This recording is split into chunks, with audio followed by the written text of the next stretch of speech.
네, 새벽기도 나신 성도님들 주님의 이름으로 환영하고 축복합니다. 오늘도 하나님이 부어주신 은혜가 차고 넘치시기를 소망합니다. 저희 함께 사도신경 하심으로 새벽기도로 나아가겠습니다. 전능하사 천지를 만드신 하나님 아버지를 내가 믿사오며 그 외아들 우리 주 예수 그리스도를 믿사오니 이는 성령으로 잉태하사 동정녀 마리아에게 나시고 본디오 빌라도에게 고난을 받으사 십자가에 못 박혀 죽으시고 장사한 지 사흘 만에 죽은 자 가운데서 다시 살아나시며 하늘에 오르사 전능하신 하나님 우편에 앉아 계시다가 저리로서 산자와 죽은 자를 심판하러 오시리라. 성령을 믿사오며 거룩한 공회와 성도가 서로 교통하는 것과 죄를 사하여 주시는 것과 몸이 다시 사는 것과 영원히 사는 것을 믿사옵나이다. 아멘. 오늘 함께 나누기 원하는 말씀은 민수기 22장 21절부터 35절까지 말씀입니다. 민수기 22장 21절부터 35절까지 말씀 제가 봉독하도록 하겠습니다. 발람이 아침에 일어나서 자기 나귀의 안장을 지우고 모압 고관들과 함께 가니 그가 감으로 말미암아 하나님이 진노하심으로 여호와의 사자가 그를 막으려고 길에 서니라. 발람은 자기 나귀를 탔고 그의 두 종은 그와 함께 있더니 나귀가 여호와의 사자가 칼을 빼어 손에 들고 길에 선 것을 보고 길에서 벗어나 밭으로 들어간지라. 발람이 나귀를 길로 돌이키려고 채찍질하니 여호와의 사자는 포도원 사이 좁은 길에 섰고 좌우에는 담이 있더라. 나귀가 여호와의 사자를 보고 몸을 담에 대고 발람의 발을 그 담에 짓누르매 발람이 다시 채찍질하니 여호와의 사자가 더 나아가서 좌우로 피할 데 없는 좁은 곳에 선지라. 나귀가 여호와의 사자를 보고 발람 밑에 엎드리니 발람이 노하여 자기 지팡이로 나귀를 때리는지라. 여호와께서 나귀 입을 여시니 발람에게 이르되 내가 당신에게 무엇을 하였기에 나를 이같이 세 번을 때리느냐. 발람이 나귀에게 말하되 내가 나를 거역하기 때문이니 내 손에 칼이 있었다면 곧 너를 죽였으리라. 나귀가 발람에게 이르되 나는 당신이 오늘까지 당신의 일생 동안 탄 나귀가 아니냐. 내가 언제 당신에게 이같이 하는 버릇이 있었더냐. 그가 말하되 없었느니라. 그때 여호와께서 발람의 눈을 밝히심에 여호와의 사자가 손에 칼을 빼들고 길에 선 것을 그가 보고 머리를 숙이고 엎드리니 여호와의 사자가 그에게 이르되 너는 어찌하여 내 나귀를 이같이 세 번 때렸느냐. 보라 내 앞에서 내 길이 사악함으로 내가 너를 막으려고 나왔더니 나귀가 나를 보고 이같이 세 번을 돌이켜 내 앞에서 피하였느니라. 나귀가 만일 돌이켜 나를 피하지 아니하였더라면 내가 벌써 너를 죽이고 나귀는 살렸으리라. 발람이 여호와의 사자에게 말하되 내가 범죄하였나이다. 당신 나를 막으려고 길에 서신 줄을 내가 알지 못하였나이다. 당신이 이를 기뻐하지 아니하시면 나는 돌아가겠나이다. 여호와의 사자가 발람에게 이르되 그 사람들과 함께 가라. 내가 네게 이르는 말만 말할지니라. 발람이 발락의 고관들과 함께 가니라. 아멘. 오늘도 한 절 한 절 함께 읽어 나아가기 원합니다. 먼저 21에서 24절입니다. 발람이 아침에 일어나서 자기 나귀의 안장을 지우고 모압 고관들과 함께 가니 그가 감으로 말미암아 하나님이 진노하심으로 여호와의 사자가 그를 막으려고 길에 서니라. 발람은 자기 나귀를 탔고 그의 두 종은 그와 함께 있더니 나귀가 여호와의 사자가 칼을 빼어 손에 들고 길에 선 것을 보고 길에서 벗어나 밭으로 들어간지라. 발람이 나귀를 길로 돌이키려고 채찍질하니 여호와의 사자는 포도원 사이 좁은 길에 섰고 좌우에는 담이 있더라. 발람이 아침에 일어나서 모압 고관들과 함께 길을 나아갑니다. 그런데 이 발람이 하는 것에 하나님이 진노하심으로 여호와의 사자를 보내서 길을 막으십니다. 그런데 발람과 그의 두 종은 보지 못한 걸 나귀가 보았고 길에서 벗어나 밭으로 들어갑니다. 그러자 발람이 어떻게 해요? 나귀를 돌이키려고 채찍을 칩니다. 25에서 27절입니다. 나귀가 여호와의 사자를 보고 몸을 담에 대고 발람의 발을 그 담에 짓누르매 발람이 다시 채찍질하니 여호와의 사자가 더 나아가서 좌우로 피할 데 없는 좁은 곳에 선지라. 나귀가 여호와의 사자를 보고 발람 밑에 엎드리니 발람이 노하여 자기 지팡이로 나귀를 때리는지라. 나귀가 한 대 맞았어요. 그런데도 앞에 채찍이 아니라 여호와의 사자가 칼을 들고 있으니 발람의 발을 그 다음에 짓누르며 못 가게 막습니다. 그러자 또다시 나귀에게 채찍질을 합니다. 그런데 여호와의 사자가 더 나아가서 이제 진짜 좌우로 피할 곳이 없는 좁은 곳에 서서 막으니까 나귀가 발람 밑에 엎드려서 못 간다라고 하니 이제 어떻게 해요? 나귀를 지팡이로 때리기 시작합니다. 28에서 30절입니다. 여호와께서 나귀 입을 여시니 발람에게 이르되 내가 당신에게 무엇을 하였기에 나를 이같이 세 번을 때리느냐. 발람이 나귀에게 말하되 내가 나를 거역하기 때문이니 내 손에 칼이 있었다면 곧 너를 죽였으리라. 나귀가 발람에게 이르되 나는 당신이 오늘까지 당신의 일생 동안 탄 나귀가 아니냐. 내가 언제 당신에게 이같이 하는 버릇이 있었더냐. 그가 말하되 없었느니라. 이때 이렇게 못 알아듣고 못 보는 발람에게 나귀의 입을 열어 말하게 하십니다. 내가 당신에게 무엇을 했기에 이렇게 세 번이나 나를 때리느냐.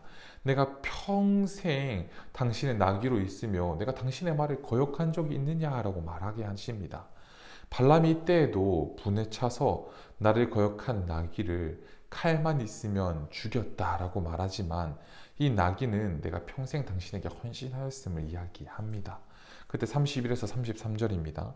그때 여호와께서 발람의 눈을 밝히심에 여호와의 사자가 손에 칼을 빼들고 길에 선 것을 그가 보고 머리를 숙이고 엎드리니 여호와의 사자가 그에게 이르되 너는 어찌하여 내 나귀를 이같이 세 번 때렸느냐. 보라 내 앞에서 내 길이 사악함으로 내가 너를 막으려고 나왔더니 나귀가 나를 보고 이같이 세 번을 돌이켜 내 앞에서 피하였느니라. 나귀가 만일 돌이켜 나를 피하지 아니었다면 내가 벌써 너를 죽이고 나귀는 살렸으리라. 나귀가 이렇게 이야기할 때 여호와께서 발람의 눈을 밝히시고 여호와의 사자를 보게 하십니다. 그리고 여호와의 사자가 나귀가 내 길을 돌리지 않았다면 내가 벌써 너를 죽이고 나귀를 살렸을 것이야 라고 말합니다. 34에서 35절입니다. 발람이 여호와의 사자에게 말하되 내가 범죄하였나이다. 당신이 나를 막으려고 길에 서신 줄을 내가 알지 못하였나이다. 당신이 이를 기뻐하지 아니하시면 나는 돌아가겠나이다. 여호와의 사자가 발람에게 이르되 그 사람들과 함께 가라. 내가 내게 이르는 말만 말할지니라. 발람이 발람의 고관들과 함께 가니라. 이 말을 듣고 발람이 여호와의 사자에게 범죄하였음을 고백하고 당신 이를 기뻐하지 아니하시면 나는 곧 돌아가겠다 말합니다.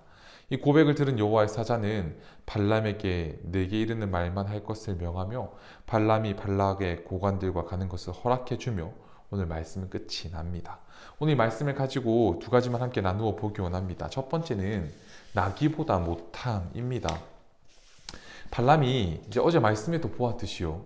하나님의 말씀에 하나도 순종하지 않고 그들이 더 비싼 값을 들고 다시 찾아올 여지를 계속 남깁니다. 말씀에 온전히 순종하는 모습을 보이는 게 아니라요. 말씀을 자신의 이익과 목적을 위해 사용하는 모습을 볼 수 있습니다. 이렇게 영적 분별력을 잃어버린 발람은요. 오늘 모압 고관들과 함께 가는 그 길을 막아서는 여호와의 사자를 보지 못합니다. 짐승도 여호와의 사자를 보고 피하는데 영적 분별력이 없어진 발람은 오히려 어떻게 해요? 내 앞길을 막는다고 하며 나귀를 채찍으로 때리고 그리고 평생을 순종했다고 말하는 나귀의 말을 듣고도 내 손에 칼이 있다면 죽였으리라 말합니다. 오늘의 발람은 왜 나귀보다도 못한 눈을 가지고 있는 것일까요? 하나님을 향한 영적인 분별력이 없어졌기 때문입니다. 하나님의 말씀에 대한 경외함이 없어졌고 말씀을 자기의 욕망을 채우는 도구로 사용했기 때문입니다. 사랑하는 성도님들, 나귀보다 보지 못하는 게 원래 우리의 눈이었지 않습니까? 예수 그리스도의 십자가 은혜가 아니면 알 수도 볼 수도 믿을 수도 없던 우리가 은혜를 입어 예수님을 통해 하나님을 다시 아버지라 부를 수 있게 되었습니다. 죽을 수밖에 없던 우리가 은혜로 구원을 받았습니다. 그렇다면 우리가 해야 할 것은 하나님의 말씀에 붙어 있는 것입니다. 하나님의 말씀을 우리의 욕망을 채우는 도구로 사용하는 것이 아니라 하나님이 기뻐하는 모습으로 아멘으로 순종하며 살아가는 것입니다. 사랑하는 성도님들, 우리 아침 영적으로 민감히 깨어 있어 하나님의 말씀에 아멘으로 순종하는 삶으로 살아가겠다 다짐하기를 원합니다.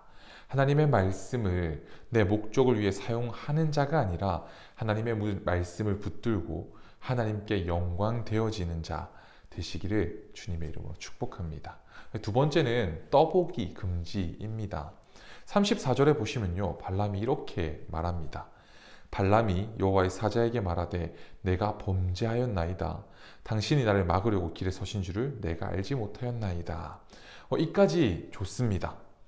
이게 뭐 어떤 그걸 내 마음속에 품고 한 이야기인지 모르겠지만 이제 그냥 단어만 보았을 때 이까지 참 좋습니다. 내가 범죄하였고 내가 잘 몰랐습니다. 용서해 주십시오 하고 하나님의 말씀에 돌아섰으면 그냥 끝이 났을 것입니다. 그런데 발람은 어떻게 하냐면요. 그 다음에 이렇게 이야기합니다. 당신이 이를 기뻐하지 아니하시면 나는 돌아가겠나이다 라고 말합니다. 이게 지금 무슨 말입니까? 하나님 계속 안 기뻐한다고 말하지 않으셨습니까? 그 백성을 저주하지도 말라. 그들은 복을 받을 자들이니라 말하지 않으셨습니까? 그들과 함께 가지 말라 말하지 않으셨습니까? 이미 안 좋아하신다고 안 기뻐하신다고 말씀하셨는데 발람은 이 상황에서도 이렇게 이야기하는 것입니다. 당신이 이를 기뻐하지 아니하시면 나는 돌아가겠나이다. 답답합니다. 사람이 이렇게 악합니다. 우리의 욕망, 우리의 욕심, 포기하지 못하는 그것들을 놓지 못하니까 이런 순간에도 하나님을 한 번 더 떠보기 시작합니다. 사랑하는 성도님들, 저희 집 아들들이 가끔 딜을 해올 때가 있습니다. 아빠 이런 거 이렇게 하면 어때? 하고요. 예. 그래서 제가 어떻게 하냐면 웬만한 건 그래 해봐라 라고 이야기합니다. 한두 번 정도는 안 된다라고 하지만 하고 싶다라고 계속 이야기하면 이제 어지간하면 위험하거나 아니면 예배에 하나님의 영광에 타협되는 거 아니라면 그냥 시켜줍니다. 그런데 이 절대 안 되는 게 있습니다. 어떤 거요? 방금 얘기했던 것처럼 위험한 것이나 아니면 하나님께 반대되는 것들이에요. 어느 날은 이제 뭐가 문제인지 모르겠는데요. 아이들이 이해할 수 없습니다. 근데 뭐가 문제인지 모르겠는데 기도 안 하고 밥을 먹고 싶다는 것입니다. 그래서 제가 이건 안 되는 거야. 안 돼. 라고 정확하게 얘기했습니다. 그러니까 그럼 자기는 밥 안 먹겠다는 거죠. 그래서 제가 어떻게 했냐면 그래 좋아? 그러면 그렇게 해라. 밥 먹지 마. 아빠는 기도 안 하고 밥 먹을 수 없다고 생각해. 기도하고 밥 먹을 마음이 들면 그때 다시 식사하자. 이렇게 이야기했습니다. 근데 아들이 아빠를 닮아서 고집이 아주 세가지고요. 이렇게 아침을 건너뛰었습니다. 잘 놀다가 점심때가 되어가지고요.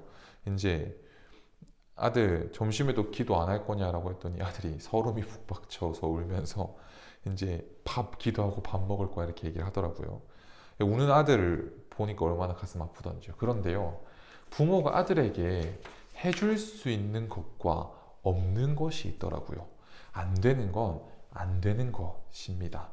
하나님이 지금 우리에게 용납해 주시는 것과 기뻐하시는 것은 다릅니다. 하나님이 용납해 주신 것이 있을 수 있고 안 돼라고 하는 것들이 있습니다. 이 발람이 떠볼 때 사실 안 되는 겁니다. 그런데 하나님께서 이걸 그냥 허락해 주시는 것, 용납해 주시는 거지 기뻐하시는 것이랑 완전 다름을 우리 성도님이 빨리 캐치하셔야 합니다. 떠보면 떠볼수록 우리만 손해입니다. 신앙의 처음은 하나님 앞에 빨리 엎드리는 것입니다. 하나님을 우리를 얼마나 사랑하시는지 끊임없이 용납해 주시고 돌아오라 말씀해 주십니다. 그때 한 번 더 떠보는 자들이 아니라요. 빨리 하나님 앞에 엎드리는 그런 성도님들 되시기를 주님의 이름으로 축복합니다. 제가 잠깐 기도하겠습니다. 하나님, 지금도 살아계시고 우리 함께 하신 주님 감사합니다. 오늘도 생명 허락하여 주시고 하나님 앞에 이 첫 시간을 하나님 말씀 듣고 기도함으로 나아갈 수 있게 은혜 베풀어 주셔서 감사합니다. 하나님, 우리에게 영적 분별력을 허락하여 주시옵소서. 하나님, 나의 욕망, 나의 욕심, 나의 어떤 포기하지 못할 것들 때문에 아버지 영적 분별력이 흐려지지 않게 하시고 하나님의 말씀 앞에 영적으로 민감히 반응할 수 있는 아버지 주의 성령에 민감히 반응하는 우리 성도님들 되어질 수 있게 축복하여 주시옵소서. 그럴 때 하나님 또 넘어지고 또 실수하는 게 우리들입니다. 하지만 하나님 그 실수 가운데 너 왜 그러냐 말하지 않고 다시 일으켜 세워주시는 그 은혜 가운데 너 왜 또 실수하냐라고 정죄하지 않으시고 괜찮다 품어주시는 그 은혜 가운데 하나님 우리가 진짜 다시 한번 또 떠보고 하나님 또 하나님 앞에 어떤 그 잘못된 가운데 나아가는 자리로 나아가지 않고 하나님 앞에 빨리 엎드려서 하나님과 동행하는 삶을 살아갈 수 있게 하나님께서 은혜를 더하여 주시옵소서. 오늘 하루도 그렇게 붙들어 주시고 우리와 함께 하실 줄 믿으며 놀라우신 이름 우리 주 예수 그리스도 이름으로 기도드렸습니다. 아멘. 오늘 이렇게 두 가지 기도 제목 붙들고 함께 기도하며 나아가기 원합니다. 첫 번째는요, 영적 분별력을 허락하여 주시옵소서. 두 번째로 기도하기 원하는 것은 하나님 앞에 빨리 엎드릴 수 있는 마음 주시옵소서. 우리 두 가지 기도 제목 붙들고 함께 기도하며 나아가겠습니다. 함께 기도합니다.